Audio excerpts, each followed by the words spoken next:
Mimi.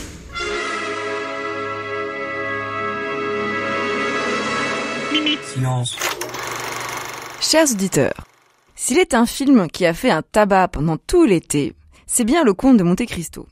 On peut s'en réjouir, le cinéma français est capable de produire des fresques historiques, romanesques, adaptées du roman d'un des plus célèbres auteurs français, Alexandre Dumas, sans rougir puisque les spectateurs sont au rendez-vous.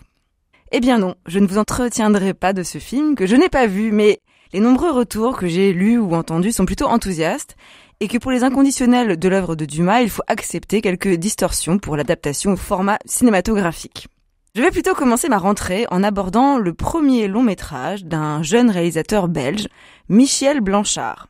La nuit se traîne. C'est l'histoire d'un jeune serrurier qui, pour payer ses études à l'université, travaille de nuit pour une boîte de dépannage de serrures.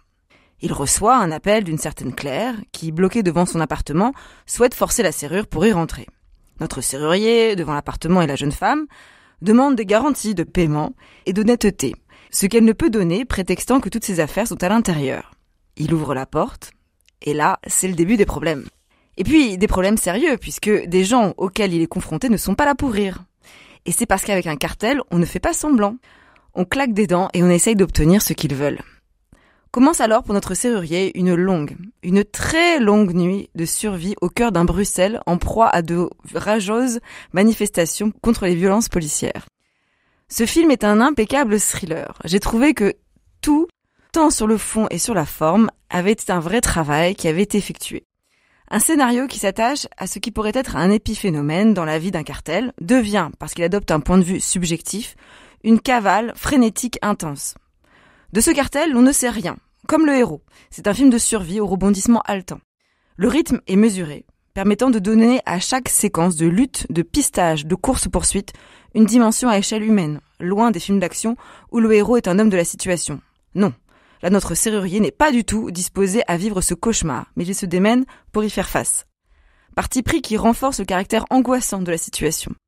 Le choix des décors bruxellois, de rues, d'immeubles, de cages d'escalier, très art déco, sont très esthétiques, filmés la nuit, éclairés uniquement par l'éclairage citadin. La ville devient un décor de poursuite presque irréel. Les personnages, dont on ne connaît rien de leur personnalité, car pas l'objet du film, prennent justement au travers des costumes corps. Rien n'est excessif ni caricatural, ce sont quelques éléments vestimentaires qui donnent des indications sur le caractère, le goût et le tempérament des personnages. Et enfin, je terminerai par ce qui donne véritablement une atmosphère au film. Je veux parler de la bande-son. Électro, atmosphérique, elle enveloppe cette cavale de tension, de mystère aussi. Comme si notre héros aux abois vivait hors de lui. Une expérience irréelle, comme un long cauchemar où il faudrait attendre le petit jour pour enfin se réveiller. Pétula Clark, c'est à vous. Bonne séance.